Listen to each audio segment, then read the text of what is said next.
What's up, everybody? Welcome back to the Union Fitness Podcast.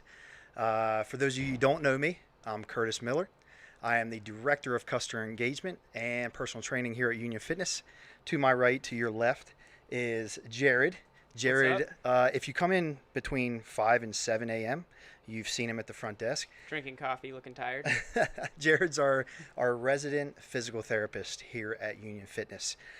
Today we're going to talk a little bit about his background, my background, how we got here, what we do, what we are passionate about, and then we're going to talk a little bit about training because Jared has a meet coming up in 4 weeks this Saturday. Yeah, 4 weeks this Saturday. And I have a meet coming up 5 weeks this Saturday. Heck yeah. So some things that we have battled with in the past, maybe some injuries, some technical things with our lifting, what we've done to overcome them, and where we are now and how we're doing with those.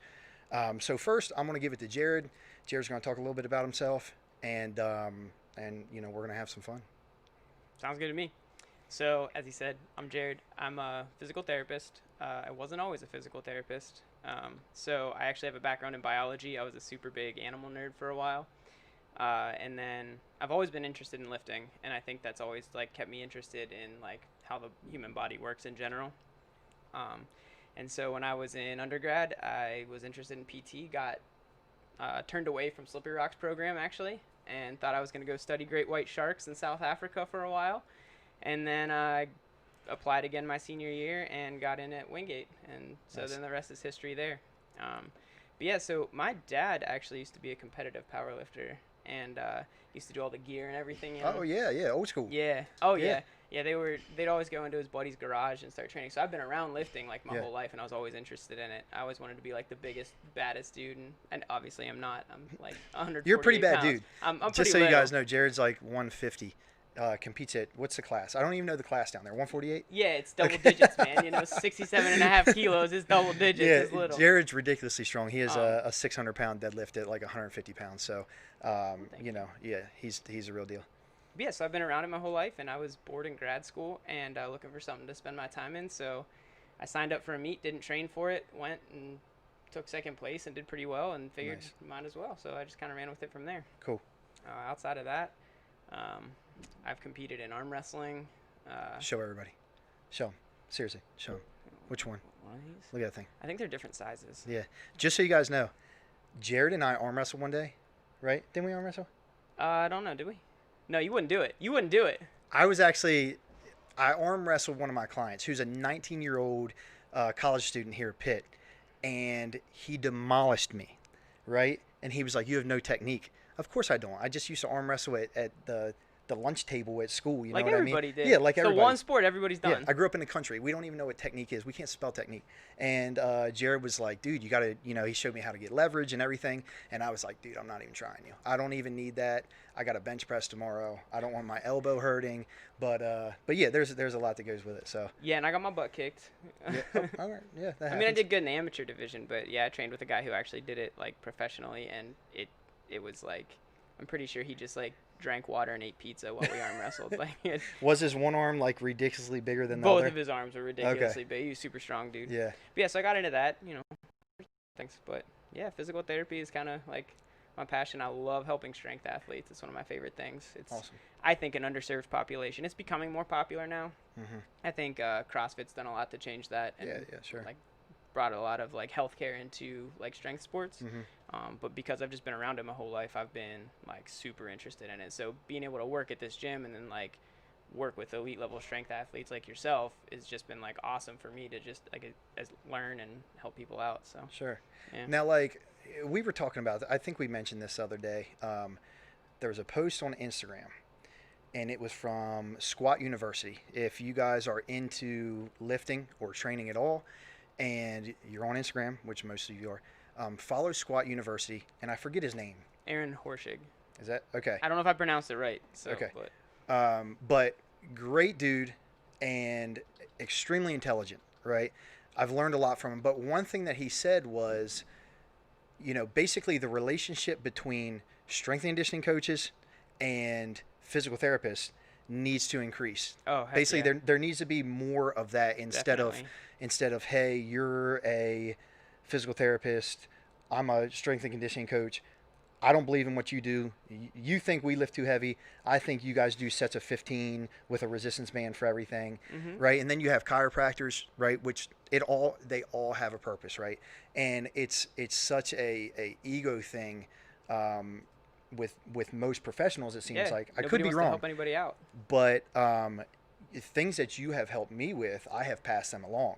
And I think a lot of the things that you've learned from powerlifting have helped you at the same time. So, Oh yeah. it goes both ways, and this doesn't even just have to. It doesn't even have to be just in our profession. It can be any career, any profession. There's always branches that we can all learn from. So keep that in mind, man. No ego anywhere. Just help each other. Jeez. Yeah. I know. I have learned a lot just from being here in general, like just working with, I mean, you and everybody else here. It's been really cool. A lot that I can like transfer into like even working with some of my patients, like little Yeah. old ladies. You'd be Right. surprised. Now, is Pretty that like cool. is that a majority of who your patients are right now? Oh no, I see everything across the board. I think the youngest person I see right now is 10, and the oldest is like late 80s. So Okay. it's all over the place. Cool. Yep, just general outpatient right now. Yeah. But Now, enough about me. No, you're up. well, first of all, where do you work? Like, where So can they find I you? work for the Physical Therapy Institute and the PT group. They're one and the same company. It's in Lower Borough, New Kensington, the office that I manage. Okay. But we have offices all over Pittsburgh. Okay. Cool. Yep. Cool. I have no idea where that is. It's like 30 minutes north of Pittsburgh. Okay. Okay. Yeah. I just moved here like a year ago. Still figuring, outside of Ross Township, I don't know where a lot of stuff is, so we're trying. Still learning what good sports are, right? Yeah. My friends have been giving me crap about this back here. I'm from Maryland, so I'm a Ravens fan, Orioles fan. And the other day, we were talking about this. The other day, somebody was talking about the Ravens Chiefs game, and I know we got blown out pretty good, but they were talking about the Ravens Chiefs game, and yeah, you can see my wife and I. She is from Pittsburgh. I am from Maryland, not Baltimore though. But when she used to live in Maryland, where I lived on the Eastern Shore, and I told her, I was like, man, I will never move from the Eastern Shore of Maryland. I love it down here, right? And next thing I know, I meet some people. I start coming up here to train, and I'm like, hey, let's go move to Pittsburgh, right? So all my friends are like, oh man, you're going to be a Steelers fan. Rest in peace. I'm like, no, dude, that's not how it works, right? Bleed purple and black, right? Yeah, definitely. So the other day we were talking about the Chiefs and Ravens game, and somebody was like, one of our members is like, you're a Ravens fan? And I'm like, yeah, man, I'm from Maryland. He's like, well, yeah, but it's the Ravens. And I was like, what do you mean? Like, that's like saying you're a Raiders fan. Like, you respect it, right? If you grew up in California and you're a Raiders fan, like, somebody's not going to be like, oh, you're a Raiders fan. Like, I it's grew up okay. in Pittsburgh, and I'm a Rams fan. I can't really say much A there, Rams but fan. Yeah. die hard too. Yeah.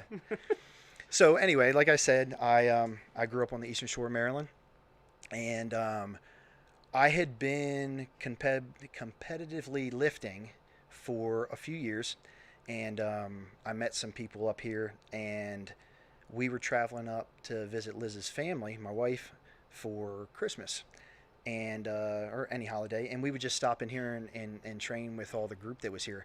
And I was like, you know what, man, the atmosphere here, the family here, I've learned more in these couple like weekends of traveling up than I have my whole life. And I was like, this is somewhere I got to be. So that's how I got here. But before all of that, I actually ended up in this profession on accident. Growing up, I was really into cars. My dad and I have a 1970 Mustang, and we've had it since I was 9 or 10 years old. So we used to work on it all the time. And after high school, I actually went to a college not too far from here called Wyotech. It's in Blairsville, middle of nowhere. Yep, it is. Have you ever been to Dean's Diner? No. Dude, no. Okay, just continue. Sorry. Oh my God. All right, so Blairsville, most of you from around here know exactly where that is. But if you don't, it's the middle of nowhere. It's the middle of nowhere. I went into the Walmart there, and people were like zombies they're just walking around like staring at me. It was like, if you ever seen The Hills Have Eyes, it was Yeah, kind yeah, of like yeah. that. You know what I mean? And so Wyotech is mainly a all male school. We did have a few females in there, but it basically has different programs. It's all automotive. There's diesel, there's management, there's street rod fabrication and painting and things like that. So I spent a year there, and I moved back, and I bounced around to a couple shops, but it was in 2008, and because of everything that was going on in the economy, I got laid off at the location that I was at, and I loved it. You know, I was going to work every day. I was restoring old classic cars and muscle cars and things like that, and doing exactly what I loved. But something hit me, and I had a conversation with my sister, and she was like, "You know what? Don't do what I did." She was, 30, early 30s, and she was raising a kid on her own and went back to school to become a nurse. She was like, "You don't want to be in your 30s and have to go back to school." You know what I While mean? raising a kid too. That's Yeah.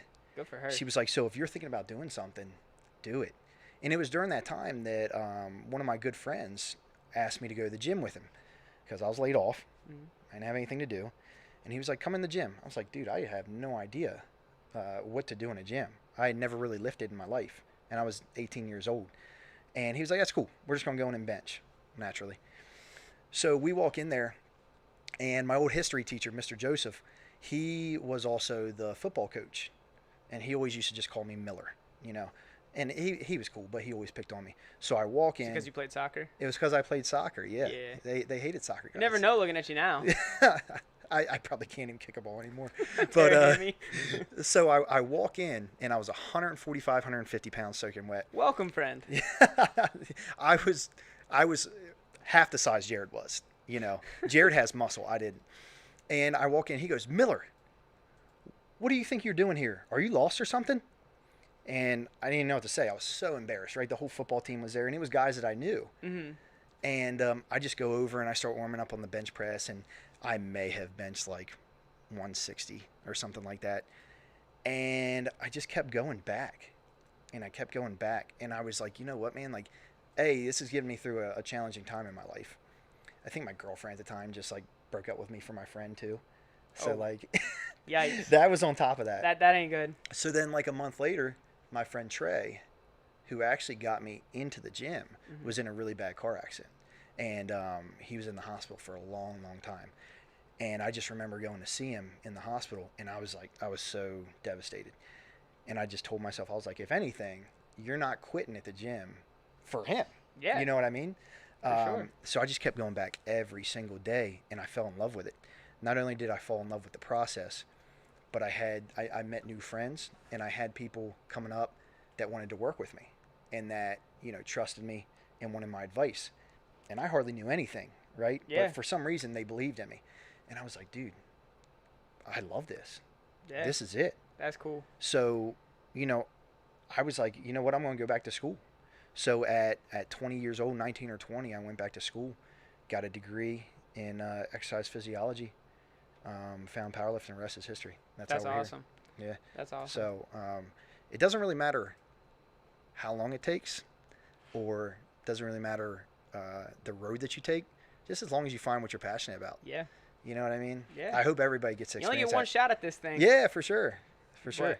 I thought it was interesting you were talking about like meeting people at the gym, and it's kind of funny like the stigma people have, even like coming here sometimes with the strength. Like it's a big powerlifting gym, I'd say. Like you got a lot of people that compete in here, and a lot of people like even glancing through the windows and stuff walk by, and a bunch of dumb meat necks in there, And it's interesting because like even before when you just first go to a gym, like that's what you think when you go in, but until you like start to really get to know people, and then you realize like, oh, this guy's actually like really cool and he's smart and he's just a big teddy bear, whatever. Like for sure. Very rarely is someone just a big meat neck in the gym. No, you're exactly right. Like I have, out of all the people I've met lifting or even in the gym, a very small percentage of them are like people. Jabronis. Yeah, people you don't want to be close with. You know what I mean? Some of my best friends I've met in the gym, and what people like sometimes remember, especially people who are new to the gym, right? That are kind of scared to get started. Yeah. Like we were that. Yeah. You know what I mean? You know exactly what it feels like. Yeah, like we know exactly what that feels like. Yeah. I was that dude that got embarrassed my first day ever walking into a gym. You know what I mean? Like, Yeah. so just because I'm where I am now, and just because Jared is where he is, or anybody else, that doesn't mean that we weren't once at the very beginning. So, just remember to trust the process and just fall in love with it. You know what I mean? Yeah. So, I mean, Jared and I met here. Jared has extreme. I mean, he's helped me tremendously with lifting. About a year ago, I think is when we met, right? Yeah. I think When it was about a year It ago. was a little after I moved here because you weren't Ye- working here yet. Mm, I was here before you were, right? I started working here in July. So did I. We started around the same time then. Okay, all I think right. I was like late June or early July. I don't Yeah. remember. You would have never seen me though, because I'd have been up at the front desk, Right. half asleep. You're right. Well, at the time, I was coming in at like 10 o'clock. Don't tell Hammer I said that. I'm wide awake. I'm sure he knows. He sees me. But I remember seeing Jared. I didn't know who he was, and I heard he was a physical therapist. And I've been to great physical therapists. I've been to mediocre physical therapists, and I just remember around that time I injured myself. I was coming off of a hamstring tear, a light hamstring tear, and I was getting ready for a meet around the same time, and I strained my hip, I strained my quad, and I was like, man, I do not know any professionals around here. I didn't know where to turn. Like, you can ask your training partners, Yeah. but at the end of the day, they're still power lifters. Yeah. You know what I They're mean? just They're gonna not tell professionals. you like whatever they saw online, like for someone to do. Or what they've gone through, Or what they've gone through, which yeah. is very helpful, Mhm. right? And so like they didn't actually rehab it themselves, Right. and it's still bugging them. Yeah. So I remember I was like, man, maybe I can ask this guy Jared. You know, I had heard that he really knew his stuff. So I texted him one night, and it was the next day you met me here at the gym I remember that. after you had worked all day. You came to the gym, and it was like 8 o'clock at night. Was it that late? Yeah, and you spent an hour with me, and you were like, "We're gonna analyze you. We're gonna see how you move, and then we're gonna prescribe you some exercises." And I was like, "Holy crap! This dude doesn't even know me, and he's taking the time to work with me after he's been at work for 12 hours." So I think within like a minute, I was drenched in sweat. Do you remember how out of breath I Oh was? yeah, you were done for. Yeah, I remember that. Now, I did just get finished a workout, but still, he was having me Sure. do things.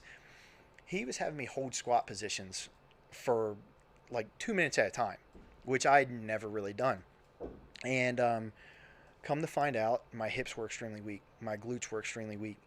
And I'm thinking to myself, It was on like the one side more than the other. yeah, too. it was on just your it was injured just one side, yeah. And I'm thinking to myself, like, I'm a 700-pound squatter. I'm a 700 plus pound deadlifter. And how am I this imbalanced, or how do I have weak glutes? You know, and it was one of those things you just really, it humbles you. It humbles you, and you have two choices. You can take a step back, and you can say, you know what, I need this help. You know, I'm not Superman. Or you can continue to just have that chip on your shoulder and say, I don't need any help. I'm going to get through this, and I'm going to keep doing my thing. I'm going to figure it out on my own. That is a bad spiral to be in. Yep. And unfortunately, I see a lot of not just power lifters, but athletes in general that have that mindset, right? Yeah.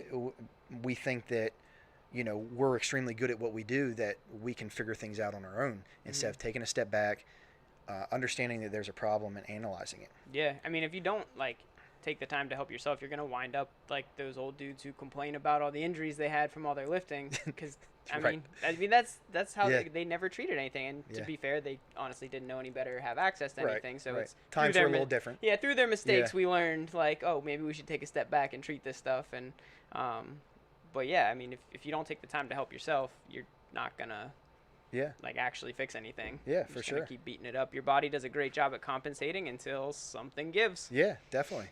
So, you know, Jared was working with me on my squat, and we have a couple videos. The first video is actually only maybe a month after Jared had been working with me, so things weren't really extremely dialed in. But I was feeling well enough that I could still compete. Because when I got injured, I was signed up for a meet. Yeah, you were right outside of a meet. not that one, the other one. When I got injured, I was signed up for a meet, right? Yeah. And I was like, man, everybody at the gym was doing it. There were like 15 people that were doing it. Yeah. It was And the Shark Tank, not Shark Tank. Which one was it? It was in Ohio, yeah, right? it was called Fall Brawl. That's what it was. Yeah, Fall Brawl in Canton, Ohio. And we had like 14, 15 of our members that were going to compete in it. And I had just moved up here. I was like, this is what I moved up here for. I got to do whatever I can to compete in this meet. So this video, it'll take a trained eye to kind of see, but as I'm going down, you'll see me shift to my left a little bit. So you're gonna shift off of your injured side. Yes, shifting away from my injured side, Mm-hmm.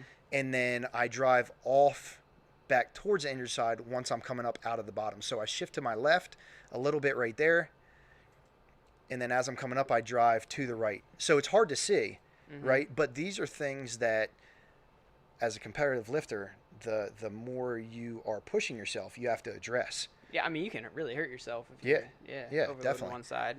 And So this is, like I said, this was probably a month after Jared was working with me. This was 705. Clearly, as I mentioned, got a tad wonky in the hole and shifted coming up. So things weren't corrected. You could see it a little better that second time, but it was good enough to help me compete. Now this second video is from 2 weeks ago. I'm training for the same meet. This is not the same weight. This is a little less, 625, and this is not the same angle. But you can see like I'm using my hips much more. You can see pretty much no shift at all. The weight is over my hips. I'm upright. I'm able to drive back into the bar. My knees aren't shifting around when I'm in the hole. My face is extremely red, which it always is. God, if I could squat that fast. And this was a repetition PR for me. You can see even when I got tired, my form didn't really break down. And that is over a year of me doing the things that he told me to do. Yeah, so when we talked about your injury, do you remember some of the things that we broke down? So we talked about like your hip stability wasn't so great, right? Right. We had to break that down. I think that's when you first started sweating. Yeah, right. And then it was also like a motor pattern issue too, right? Like you were so used to shifting onto your left for everything that even like as your right side got stronger, you had to really cue yourself not to do that. Yeah. And it felt awkward for you. And then you also had like some ankle mobility issues too. Bad. And I don't even know where that came from. Instability issues. I remember having you just do stuff on one leg and your right leg was all sorts of wobbly and your left was fine. So we had to work on that too. I mean, there was a whole slew of issues. So, I mean, there's, in my opinion, no such thing ever as like an isolated incident usually. Right. No. And keep in mind, these are things that the first 2 to 3 weeks, I worked on them every single day. Yep. 7 days a week. It didn't matter if I couldn't do it here, I was doing it at home at 9 o'clock or 10 o'clock at night. I never missed it. And then I got to a point now I'm just doing it as maintenance, 2-3 times a week. And I can feel when things are starting to get kind of out of whack, and I can address it a little bit more. But these are things, and whether you're just into fitness, whether you're into lifting, whether you're into running, cycling, whatever, if you stumble upon an injury and you go see a professional and they prescribe you things, just because it goes away doesn't mean it's fixed. It means you have to keep an eye on it continuously because it always has a chance to come back.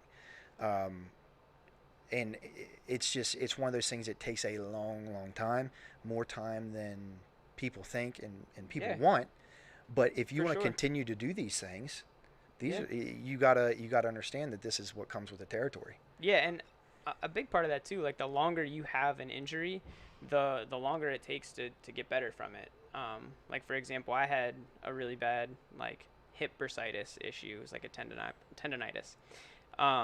And I tried to be Mr. Tough Guy and just kind of suck it up, deal with it. Thought it would just get better. Never did. Kept trying to ignore it. Crunched a lot of ibuprofen. Didn't end up working out. And so I had to go through physical therapy. I had to do like rehab stuff for myself daily. And I'm a physical therapist. I suck as a patient. I'm terrible. Right. I'm the worst patient. My PT was actually, she'd make fun of me for that. But I did it though. And it took 2 full years. I don't have any pain anymore, but it took 2 full years. So it was like pretty much the beginning of like this year that it like cleared up for the most part. Yeah. So it takes a while. the question that I'm thinking of, you would know this more than me. How many people, like percentage of people, Hmm. do you think are living with some type of pain? Like, Probably like 99.9%. yeah, right. So, people will tell me, I'm sure Jared has heard this too. You guys are powerlifting. You're gonna be in so much pain. You're gonna be in so much pain when you get older. And like, anytime you push the limits of anything, it doesn't even have to be physical. It can Yeah. be mental. There's gonna be a downside associated with it, right? But I feel amazing for the Yeah, I most do part. too. And to be honest, like strength is the last thing you lose as you age. So like, if nothing else, like powerlifting is good for you. I mean, I have my little old ladies like deadlifting in my clinic. Yeah. They pick stuff up. Next thing you know, they're walking their water pail down the driveway. Yep. Yep. 100%. Confidence can be. And that, like, if you want to talk about specifics, what people need to be doing, Mm-hmm. like there's a lot of, oh, squatting's bad for you or deadlifting's bad for you. These are Hey, the things that soapbox. we Don't make do. me soapbox. Calm down, calm down. No, I mean, no, tell me how you're feeling. But those are two things that we do daily. You know what I mean? And that Mm-hmm. we will do Yeah. for the rest of our life. And you have to. How else are you gonna get up off the toilet? Yeah, exactly. How are you going to pick something up, right? So Laundry's got to get done somehow. that's right. So to sit here and say like squatting and deadlifting is bad, or to tell somebody to avoid both of those, Here, I got one for you. You ready? hit me. Knees over toes in a squat. Is this a trick question? Are you about to science me right now? No, I mean, Okay. I don't know. Do you think it's good or bad? I think it depends on the individual. Okay. I mean, I'm sure there's people out there that with their limb length, they can't squat down without knees going over toes. Yeah. What I would mean, you like say? in general, would you say like, would you tell somebody like never ever do that? No. Yeah. Okay. Thank you. Okay. I was about to get kicked out of the podcast. No, there's actually rehab professionals still out there that like will not let knees go over toes. And like if someone's having knee pain, obviously, Sure. like putting your knee over your toes is probably gonna hurt a little bit. Okay. 'Cause it Now, puts more force to when your would that knee. not be okay? When the knee shouldn't go over the toes? Right. If I'm dealing with somebody who has like so much knee pain they can barely like walk What or about something. like prior But- surgery or anything? I mean, to be honest, if someone has an ACL surgery or a meniscus surgery or anything, you got to do it. Yeah. Like, you got to have the knee over the toes. Sure. That's how you do stairs. That's how you walk up and down hills. Have you ever tried walking or running without your knees going over your toes? I mean, not that I know. You look like a penguin that like had a stroke or something. Like Do you it look doesn't like the work. the speed walkers in the Olympics? No, they're impressive. Yeah. Those people are impressive. Is that a sport? Speed walking? Yeah. Yeah. Have you ever seen them do it? Like Yeah. watch videos of it? Yeah. It's scary. Like I'm pretty sure their mile time walking is my mile time running. Definitely. Yeah. Mine too. Yeah. Yeah.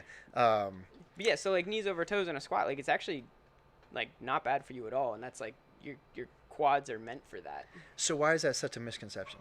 I think because people have knee pain and that's how they try to avoid it, and they're afraid that like if they keep doing it, they're gonna have more knee pain. But that's not true.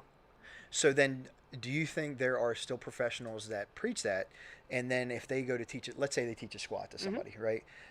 Now they have them sitting back so far to avoid their knees traveling over their toes Yeah. that they're stressing the low back. And the hip. So there was a right. study done. I'm gonna misquote this, but there was a study done that compared like a squat where the knees were allowed to like travel forward, like the tibia was allowed to go anteriorly, and like the knees could go over the toes.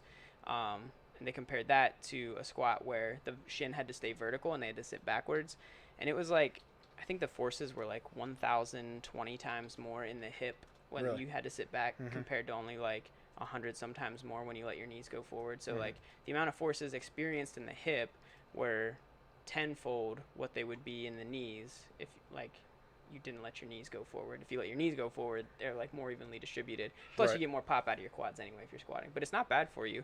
Actually, my anatomy professor, he was the first person that, because I always believe like your knees aren't allowed to go over your toes in anything. And I asked him, because he's a brilliant guy, Dr. Shupin, if he ever listens to this. But we were in cadaver lab, we were dissecting a knee, and I asked him, I was like, so when you squat, like, is it bad for your knees to go over your toes? And he goes, that doesn't make sense to me. at all. He goes, the way it's built, like it's meant to like bend the whole way. Mm-hmm. Like it can go as far over the toes as it wants, like structurally, and it's good for pushing, like helping to recycle fluid within the joint. Sure. Yeah. And he's like, I'm no clinician, but if it was up to me, that's something I would promote. Mm-hmm. I think I learned more from that guy than Yeah. like anybody else. He's brilliant. But Yeah. No, I mean, there's something to be said for professionals who have been doing this for years. You know what I mean? So, no, that was a good question. I didn't know if you were testing me or not. No, I was Yeah. just curious what your thoughts were. I mean, like Olympic lifters, Yeah. their knees always go over their toes, and Yeah. that's fine. And actually, was a study like their ACLs were twice as thick as the normal person Mm-hmm. because of how often they do it. Mm-hmm. That brings up another good point. Lifting heavy. Mm-hmm. Now, I'm saying heavy. That's relative, right, to the individual. Oh, for sure. But lifting heavy strengthens tendons, strengthens ligaments, Mm-hmm. and that's something you can't get from just walking, or non-load bearing exercises. Yeah. So we're just out here trying to debunk myths. I don't know. You know, deadlift, squat, maybe not bench. Bench press isn't No. just No. the first two. Yeah. Yeah, that's just a vanity lift, right? Exactly. Although for any meet that I've ever like won, it's like my bench press has like helped me do that. It's kept you. Yeah, Because I have yeah, a of pretty course. poverty squat. Yeah. So okay? Tell me about so the meet that we have coming up. We're actually putting it on here at Union Fitness on October 31st. It's USPA. I believe it's called the Kabuki Open. Yeah. Yeah. Drug tested. And it's a drug tested meet. Yeah, which is awesome. Now, first place male and female lifters get $500. Do you remember the sponsor for that? It was one of the Snyder. Edgar Snyder. Yep. That's a law Edgar firm, Snyder. right? Mm-hmm. So it might be in blog. We don't even have a blog about it. It would be on USPA. It would be on USPA's website. But yeah, so there's cash money Mm-hmm. for first place male and female, and this is by Wilks coefficient, which is it takes your body weight And how much into you the lift, equation. Like, into, yeah. Yeah, so it should be one of those first ones, I would think. It's on the 31st, Right? so I think it's page 2 yeah, or 3. yeah. We're still going. It's still, man. It's not even October. That's what threw me off. Yeah, tomorrow's first day of October. USPA. Oh, there it is. One down. Boom. All right. So there's no pictures, but yeah, if anybody's interested in coming out, it's going to be fun.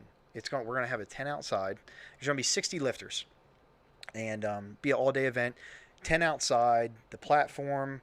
Lifters will be lifting underneath the tent. There will be heaters underneath the tent as well. Are we lifting in costume?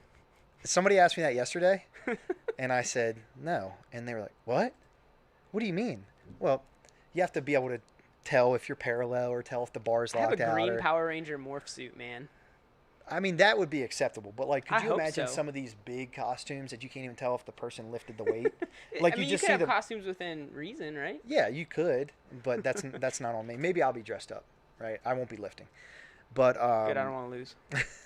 we're gonna have 60 lifters, and Kabuki Strength is a company that was developed by Chris Duffin, founded by Chris Duffin, and they call him the mad scientist. He's extremely intelligent, and he makes his own line of equipment and bars. That bar called the Cadillac bar right there. It's yeah, that one right there. The first place male and female are going to get this bar as well, along with the $500. Dang. So it is called. It's a combination of a bar called a football bar, or excuse me, a Swiss bar, but it also has a bend in it, and that bend can be used for multiple things. One of which increasing range of motion. It also anytime you can get stronger throughout a increased range of motion, you build more stability as well if you're And doing it safely. flexibility. And flexibility. There we go. So that's like I didn't see the price, but that's like a $600 bar. Yeah, 5 or 6. I've never. Right? looked the price. Yeah, $450 bar. So that's like $1,000 worth of stuff given away to first Heck first yeah. place. And there's going to be just a bunch of other cool stuff going on. John is going to be selling his shirts. Oh, cool. Yeah. Right? Your company is going to be here. Are you guys still setting up the table? I'm not sure if we Okay. are or not. Okay. Because I'm competing, I can't set the table up. So. That's true. That's true. I can run it. You got this. I can do You got this. some analysis, some tests on people. Last time I think we went to a meet, we did a grip strength competition. Oh, yeah? And like whoever got the first place for men and first place for women got like a $25 Chipotle gift card. Yeah. Dude, it was awesome. These people were just like Just cycling lined through, up. like checking the board. Yeah. Stu, who Yeah. like lives here, he ended up winning. He's a linesman, dude. His hands are stupid yeah, of strong. course. So he walks up, right? And he goes, what's the prize? And I was like, a $25 Chipotle gift card. That's like one meal for Stu. So he goes, all right, I'll give it a try. And I hand him the dynamometer. That's what it's called, right? Yeah. It's like a grip tester. And he grabs it, squeezes it, pretty much maxes it out. Like, didn't even try. Pretty much Yeah. maxes it out, hands it back to me. And he goes, what'd I get? And I was like, 185, like, pounds per square inch or whatever. And it was like 20 more than anybody had. He goes, Right. cool, if anyone beats me, just let me know and I'll come back and beat it. It only goes up to 200. Right. So, yeah, Yeah. so he came and just won that thing. Well, we should just have it set up here just regardless. You know, like I'll just test people on it. Yeah. And we'll give away something. But yeah, so if you're around on October 31st, I do think that like the judges and everybody are going to be dressed up.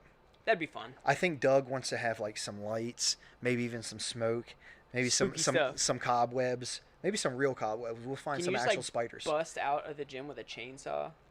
Like, I want to bust out of the gym through the door in the Kool-Aid Man just costume. saying, oh yeah. I think that would be way better. That'd be good. So yeah, if you guys are around, stop by, and it'll be a fun day. So how are you feeling?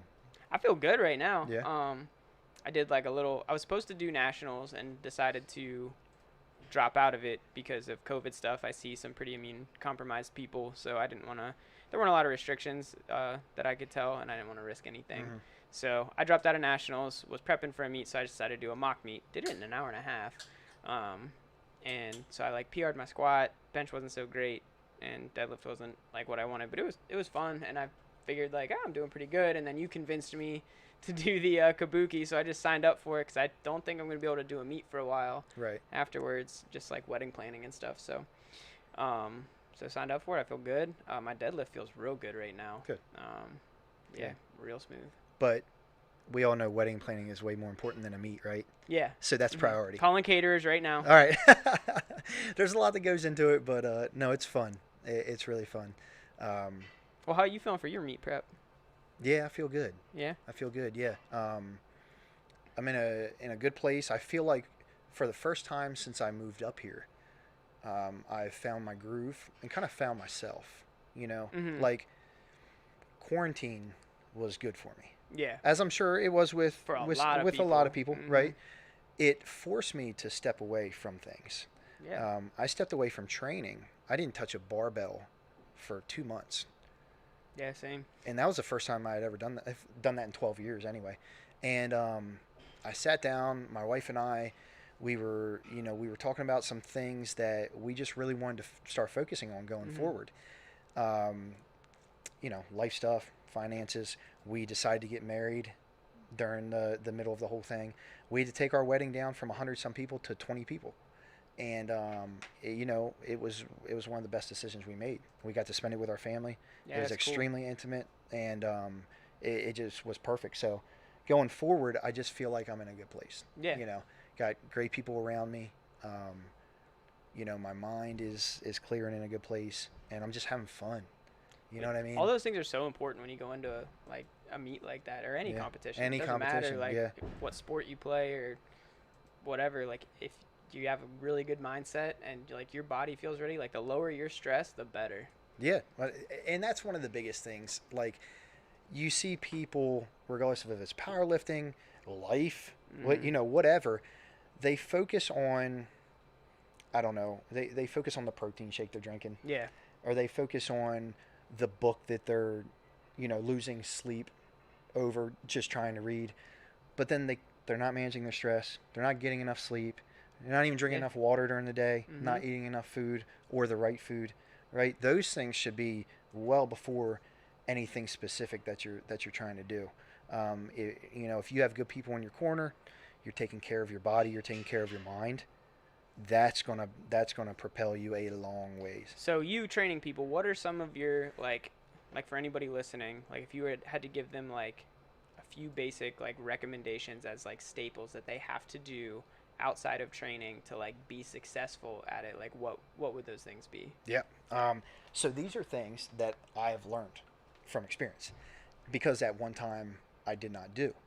The biggest thing when I started getting injured a lot is because I wasn't sleeping and I was stressed. Mm-hmm. My last job that I had back home before I moved up here, I was a personal trainer. I was only doing personal training. And I remember one month, the month of November 2018, I had 192 personal training sessions, and they were 1 hour sessions. Holy crap. So I was close to averaging, and that was with taking 2 days off for Thanksgiving, right? Dang. And I'm not trying to brag. I'm just this is Yeah. this is the industry, Mm-hmm. right? This Yeah. is what happens. You know, there's trainers that are trying to make money, and they have to hustle in order to do it, and it just knocks you down. Mm-hmm. You know what I mean? And unfortunately, I think that's one of the reasons why people end up switching careers. Is Yeah. it's a lot like you see a lot of patients during the day too, Yeah. right? How many total patients do you think you have Well, coming right out? now Not we're a right little now, slow. right? Yeah. I think like the most we hit through a week was close to 60, but Mhm. I think we average like 40, 50, which isn't actually too bad. There's a couple clinics we have that are like double what I see. Yeah. Or more. Like Yeah. it's impressive how many Yeah, people it's they crazy. see. Mm-hmm. I remember I was working physical therapy as a tech back home, and I was the only tech. We had one physical therapist, the front desk, Mm-hmm. and then me. And you're just running. And things everywhere. we scheduled a new patient to come in every 15 minutes. Yep, we're every 20 technically. Is Okay. what our schedule's set up for. Yeah. Yeah. And I've never been so overwhelmed in my whole life. So I think that helped me when I got into personal training. But back to your question, stress, you have to learn how to manage your stress. Mm-hmm. And stress is one of those things, it's everywhere, right? Mm-hmm. And it can get anybody. But stressors do not affect us. We let stressors affect us. I don't even know if that made sense. But like Yeah.